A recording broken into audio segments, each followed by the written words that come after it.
भाजपच्या गोटातली अतिआक्रमक आमदार हे सध्या भाजपसाठी डोकेदुखी ठरतायत अशी सूत्रांकडून माहिती मिळते आणि या आमदारांकडून पक्षहितापेक्षा वैयक्तिक हिताला प्राधान्य दिलं जातंय असा आरोप होतोय। या आमदारांच्या तक्रारी अमित शहा आणि वरिष्ठ नेत्यांसमोरपर्यंत पोहोचलेल्या आहेत। या आमदारांकडून अधिकारी आणि कार्यकर्त्यांना अपमानास्पद वागणूक दिली जातेय असा देखील आरोप केला जातोय।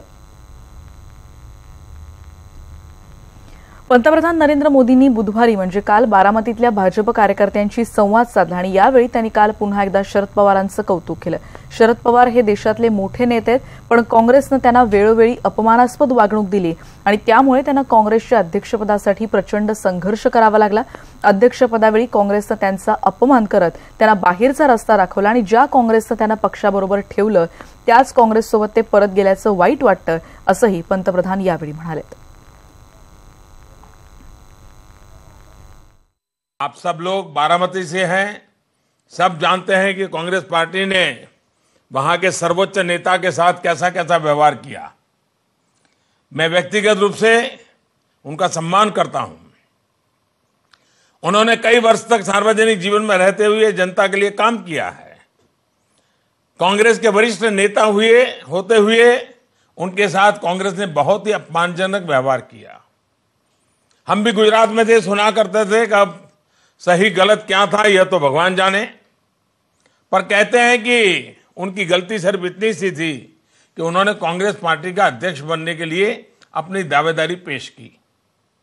सिर्फ इस बात के लिए उन्हें रातों रात पार्टी से बाहर का रास्ता दिखा दिया गया। ऐसा सिर्फ परिवारवादी पार्टियों में ही हो सकता है। और सबसे मजेदार बात यही है कि वही पवार साहब जिनका कांग्रेस ने अपमान किया था, एक बार फिर से वे कांग्रेस के पाले में चले गए। काँग्रेसच्या गोटातली काँग्रेस अध्यक्ष राहुल गांधींनी फिरवलेल्या भाकरीची कारण राज्यातल्या काँग्रेसच्या विविध समित्यांचे प्रमुख आता बदलण्यात आलेत। निवडणूक समितीच्या अध्यक्षपदी अशोक चव्हाण आणि समन्वय समितीच्या अध्यक्षपदी मल्लिकार्जुन खरगे आणि अभियान प्रमुखपदी सुशीलकुमार शिंदेंची निवड करण्यात आली आहे। मीडिया समितीच्या अध्यक्षपदी कुमार केतकर आणि जाहीरनामा समितीच्या अध्यक्षपदी पृथ्वीराज चव्हाण यांची वर्णी लागली आहे। शरद रणपिसे हे व्यवस्थापन समितीचे अध्यक्ष असणार आहेत।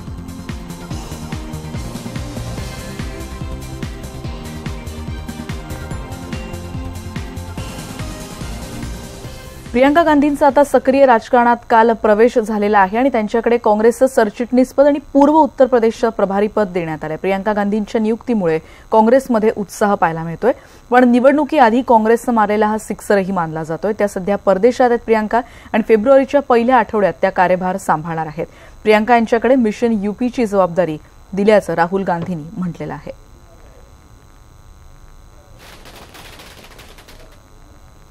आणि या संदर्भात आपण अधिक बोलणार आहोत। प्रशांत लीला रामदास आमचे प्रतिनिधी आता आपल्या सोबत आहेत। प्रशांत, खऱ्या अर्थानं एक नवं चैतन्य काँग्रेसच्या गोटात पाहायला मिळते, कार्यकर्त्यांच्या देखील तशाच प्रतिक्रिया आहेत। ही नियुक्ती झाल्यानंतरच्या आजच्या दुसऱ्या दिवसाचे आपण म्हणू शकतो कशा प्रकारच्या रिॲक्शन्स मिळतात? दिल्लीच्या राजकीय गल्ल्यांमध्ये प्रियंका गांधीचं जे कार्ड खेळण्यात गेलं झालेलं आहे काँग्रेसच्या वतीनं त्याची एक मोठी चर्चा आहे।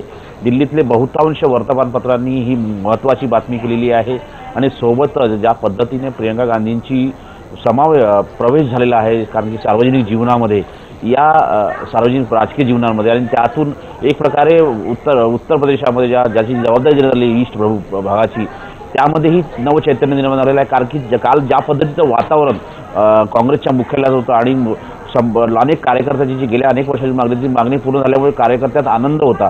दुसरीकडे राजकीय चर्चा जर बघितली आपण तर भाजपसारख्या नेत्यांनी त्यांच्यावरती एका कुटुंबाच्या लोकांना पद देण्याचा आरोप केला, पण दुसरीकडे प्रशांत किशोर असो किंवा इतरही नेते असो त्यांनी राहुल गांधी असो किंवा प्रियंका गांधींना आता अपमान शब्दपणे बोलू नये आणि त्यांच्या शक्तीला कमी आखू नये अशा पद्धतीनं स्पष्ट म्हटलं। याचा अर्थ असा होतो, या संपूर्ण जर का बिटवीन द लाईन आपण विचार केला तर प्रियंका गांधींच्या नियुक्तीमुळे खास करून भारतीय जनता पक्षामध्ये थोडी धडधड निर्माण झालेली आहे। तर इतर जे राजकीय त्यांचे विरोधी पक्ष आहेत त्यामध्ये सुद्धा की प्रियंका गांधी आता कशा प्रकारे आपलं ज्या पद्धतीने निवडणुकीमध्ये करिश्मा दाखवतो आणि त्यासाठी कशा प्रकारे काँग्रेस संपूर्ण योजना आखते याकडे सगळ्यांचं लक्ष लागलं असेल। कारण की या प्रियंका गांधीकडे करिश्माई नेता म्हणून सध्या दाखवण्याचा प्रयत्न काँग्रेसचा आहे आणि त्यांना कसं इंदिरा गांधींचं स्वरूप आहे त्यांच्यामध्ये, त्यांची साडी, त्यांचा वेशभूष, त्यांचा पेहराव, त्यांची हेअरस्टाईल हे सगळी कशी इंदिरा गांधीची आहे आणि त्या माध्यमातून जो गरिबी हटावचा नारा दिला होता इंदिरा गांधींनी त्याच पद्धतीने आता शेतकऱ्यांसाठी प्रियंका गांधी कशी एक वेगळं काम करू शकते हे देखील दाखवण्याचा प्रयत्न होणार आहे। धन्यवाद। आपण बघतोय की कशा रीतीने राजकीय पक्षांमध्ये त्याचबरोबर चर्चांना उधाण सध्या आलेलं आहे, कारण प्रियंका गांधींचा सक्रिय राजकारणात आता प्रवेश होतोय, त्याबद्दलच्या प्रतिक्रिया देखील आता यायला सुरुवात झाली आहे। पुढची बातमी आपण बघणार आहोत। 29 जानेवारीला परीक्षेचा ताण कमी व्हावा म्हणून केंद्रीय मनुष्यबळ विकास मंत्रालयाच्या वतीनं परीक्षा वर्गांचं आयोजन करण्यात आलंय, ज्यात जगभरातले विद्यार्थी, पालक आणि शिक्षक सहभागी होणार आहेत, अशी माहिती केंद्रीय मनुष्यबळ विकास मंत्री प्रकाश जावडेकर यांनी दिली आहे। त्यांच्यासोबत बातचीत केली आमचे प्रतिनिधी प्रशांत लीला रामदास यांनी। केंद्रीय मनुष्यबळ विकास मंत्रालयाच्या वतीने परीक्षा पे चर्चा हा कार्यक्रम राबवण्यात येत आहे। याविषयी माहिती देण्यासाठी माझ्यासोबत खुद्द केंद्रीय मनुष्यबळ विकास मंत्री प्रकाश जावडेकर आहे। सर, आपलं न्यूज 18 लोकमतमध्ये स्वागत आहे। सर, हा कसा कार्यक्रम राबवणार आहे आणि याची काय संकल्पना आहे परीक्षा पे चर्चाची? 29 जानेवारी म्हणजे मंगळवार आहे आणि मंगळवारी सकाळी 11 वाजता हा अद्भुत कार्यक्रम होणार आहे। प्रधानमंत्री जगातले पहिले प्रधानमंत्री असतील की जे मुलांच्या परीक्षेविषयी चर्चा करतात आणि गेल्या वर्षी त्यांनी मुलांशी संवाद केला होता, विद्यार्थ्यांची, 10वी 12वीच्या मुख्यतः परीक्षा करणाऱ्या विद्यार्थ्यांची, आणि देशभरामध्ये त्यांच्या सगळ्या लोकांनी जे ऐकलं, पाहिलं, वाचलं ते जवळजवळ 8 कोटी लोकांपर्यंत ते पोहोचलं। त्यांनी एक पुस्तकही लिहिलं आहे, एक्झाम वॉरियर। तणाव वाढवण्यामध्ये आणि तणाव कमी करण्यामध्ये हे तिन्ही घटकांचं भूमिका आहे आणि म्हणून त्या तिघांशी यावेळेला संवाद आहे। तिथे प्रत्यक्षही काही पालक प्रतिनिधी, विद्यार्थी प्रतिनिधी आणि शिक्षक प्रतिनिधींशी ते चर्चा करतील, मग त्यांचं मनोगत सांगतील आणि प्रश्नांना उत्तर देतील। असा हा अतिशय आगळा वेगळा कार्यक्रम आहे। आत्महत्या फार कमी एक्स्ट्रीमला जाणारी संख्या असते, पण त्याच्यापेक्षा महत्त्वाचं आहे मुलांना विश्वास नाहीसा होणं, आत्मविश्वास जाणं हे फार मोठं संकट आहे। आणि म्हणून परीक्षेचा ताण न घेता, कारण जीवनामध्ये केवळ 10वी 12वीची परीक्षा नसते, आमची सुद्धा आता आहेत की मेमध्ये, तर प्रत्येक जीवनामध्ये प्रत्येकाच्या परीक्षा येतात, त्या परीक्षेला कसं नीट जावं हा त्यातला मूळ मुद्दा आहे। महत्त्वाचं म्हणजे यातून विद्यार्थी एक पिढी घडावी असाही प्रयत्न आहे। नवी दिल्ली व्हिडिओ जर्नलिस्ट दीपकसह प्रशांत रामदास, न्यूज 18 लोकमत। आणि पुढची बातमी पुण्यासाठी महत्त्वाची। पुणे शहराचा पाणीपुरवठा आज बंद राहणार आहे आणि उद्या शहरात कमी दाबानं पाणीपुरवठा केला जाईल।